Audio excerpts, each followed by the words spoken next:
शकतो. अरे रुक जा लखन, रुक जा.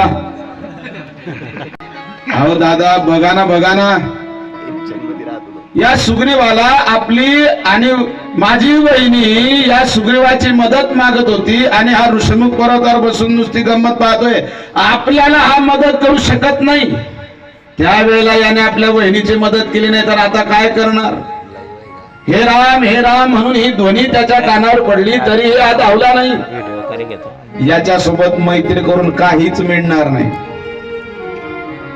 भगवंत म्हणतात लक्ष्मणा अरे जरा शांत हो. सुग्रीवा सोबत का मैत्री करतोय त्याचं कारण आहे.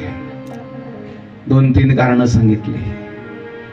सुग्रीवा सोबतच मैत्री करण्याचं कारण पहिली गोष्ट पहिलं कारण सांगितलं. माझ्या निश्चिम भक्ताने मला सांगावं की सुग्रीवा सोबत मैत्री म्हणूनच मी आणि सुग्रीवा सोबत मैत्री करतोय. शबरी मातेने सांगितलं ना तुम्ही इथून पंपा सरोवराकडे जा आणि पुढे सुग्रीव तुम्हाला भेटणार त्याच्या सोबत मैत्री करा. शबरीने सांगितलं म्हणून सुग्रीवा सोबत मैत्री. आणि हेच नाही तर माझ्या हनुमंताने ज्याच्या सोबत मैत्री घालून दिली तर सुरुवातीला संतांचा विचार आहे.